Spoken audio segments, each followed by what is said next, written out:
नमो नमः. मी ॲस्ट्रो गायत्री जोशी आपल्या सर्वांचे पुन्हा एकदा मनापासून स्वागत करते. आज आपण बोलणार आहोत बुद्धीची रास असलेल्या मिथुन राशीबद्दल. एप्रिल 2026 हा महिना तुमच्यासाठी संधीचे सोने करण्याचा महिना आहे. या महिन्यात तुमचा राशी स्वामी बुध 11व्या स्थानात म्हणजेच लाभ स्थानात आहे, जो तुमच्या आयुष्यात प्रगतीचे नवे मार्ग मोकळे करेल. मात्र राहू आणि बुधाची स्थिती कधी कधी तुम्हाला गोंधळात टाकू शकते. तुमच्या राशींच्या लोकांसाठी हा महिना नेमका कोणत्या क्षेत्रात यश देणार आहे आणि तुम्ही कुठे सावधान राहायचे आहे हे सविस्तर जाणून घेऊया. आर्थिक स्थिती आणि धनयोग. आर्थिक दृष्टिकोनातून मिथुन राशीसाठी एप्रिल महिना अतिशय लाभकारक ठरेल. लाभस्थानातील बुध आणि सूर्याची स्थिती अनपेक्षित धनलाभाचे संकेत देत आहे. जर तुम्ही कल्पकता किंवा बुद्धीशी संबंधित काम करत असाल, जसे की मार्केटिंग, लेखन, सल्लागार, तर तुम्हाला मोठी आर्थिक प्राप्ती होईल. शेअर मार्केटमध्ये विचारपूर्वक केलेली गुंतवणूक या महिन्यात दुप्पट फळ देऊ शकते. मात्र राहूच्या प्रभावामुळे कधी कधी शॉर्टकट पैसे कमवण्याची इच्छा होईल. तिथे स्वतःवर ताबा ठेवा.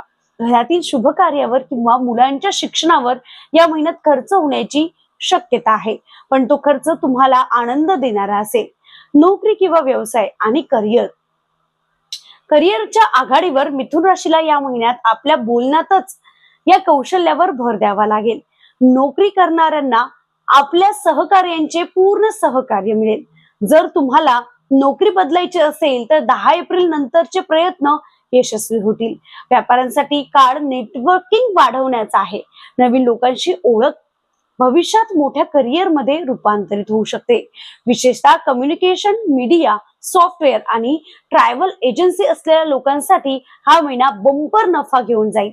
फक्त एका वेळी अनेक कामात हात घालू नका, अन्यथा कामाचा दर्जा घसरू शकतो. नातेसंबंध आणि प्रेमजीवन. नातेसंबंधाच्या बाबतीत मिथुन राशीसाठी हा महिना खूप रोमॅन्टिक आणि आनंदी असेल. जर तुम्ही सिंगल असाल तर तुमच्या आयुष्यात कोणीतरी खास व्यक्तीची एंट्री होऊ शकते. विवाहित जोडप्यांसाठी समन्वय वाढेल आणि जुने वाद मिटतील. मात्र तुमच्या राशीसाठी चंचल स्वभावामुळे जोडीदाराच्या मनात शंका निर्माण होणार नाही याची काळजी नक्की घ्या. कुटुंबातील भावंडाशी तुमचे संबंध सुधारतील आणि त्यांच्या मदतीने तुमचे एखादे रखडलेले काम मार्गी लागेल. महिन्यातून एखादी तरी जोडीदारासोबत प्रवासाचा बेत आखल्यास नातेसंबंध घट्ट होतील. विद्यार्थ्यांसाठी हा काळ एप्रिल महिना नवनवीन गोष्टी शिकवण्याचा आहे. बुधाच्या शुभ स्थितीमुळे तुमची स्मरणशक्ती दांडगी राहील. जे विद्यार्थी गणित, विज्ञान किंवा कोडिंगचा अभ्यास करत असतील त्यांच्यासाठी हा काळ सुवर्ण संधी आहे. परीक्षेत यश मिळवण्यासाठी तुम्हाला फक्त एकाग्रतेची गरज आहे. शिक्षणासाठी परदेश जाण्याची स्वप्ने पाहणाऱ्या विद्यार्थ्यांना या महिन्यात एखादा महत्वाचा ईमेल किंवा लेटर येऊ शकते. फक्त अभ्यासाच्या वेळी मोबाईल आणि सोशल मीडियापासून लांब राहतील याची दक्षता तुम्हाला घ्यायची आहे. आरोग्याच्या बाबतीत मिथुन राशीला नसांचे विकार किंवा त्वचेच्या समस्या जाणवू शकतात. या महिन्यात तुमची मानसिक धावपळ जास्त असेल, त्यामुळे तुम्हाला थकवा जाणवेल. हवेतील बदलामुळे एलर्जी किंवा सर्दी खोकल्याचा त्रास संभवतो. मिथुन राशीच्या लोकांनी या महिन्यात योगासने आणि विशेषतः प्राणायाम करणे अत्यंत गरजेचे आहे. रात्री लवकर झोपण्याची सवय लावा, कारण अपुऱ्या झोपेमुळे तुमच्या कामावर परिणाम होऊ शकतो. हिरव्या पालेभाज्यांचा आहारात समावेश करणे तुमच्यासाठी फायदेशीर ठरेल. एप्रिल महिन्याचे लकी फॅक्ट्स आणि 5 महाउपाय, लकी नंबर आणि लकी कलर. मिथुन राशीसाठी या महिन्यात लकी नंबर जो आहे तो 5 आणि 3 असतील, तर लकी कलर पोपटी आणि हिरवा राहील. गणपती अथर्वशीर्ष. दर बुधवारी गणपतीला 21 दुर्वा अर्पण करा आणि अथर्वशीर्ष पठण करा, यामुळे बुद्धी तल्लख होईल. हिरव्या मुगाचे दान. बुधवारी मंदिरात किंवा गरजू व्यक्तींना हिरवी मूग दान करा, यामुळे बुधाचे दोष दूर. गाय सेवा. दररोज किंवा बुधवारी हिरवा चारा गायला खायला द्या.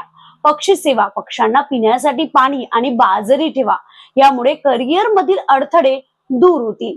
विष्णू सहस्त्रनाम. जर शक्य असेल तर दररोज विष्णू सहस्त्रनामाचे पठण करा, यामुळे मानसिक शांतता लाभेल.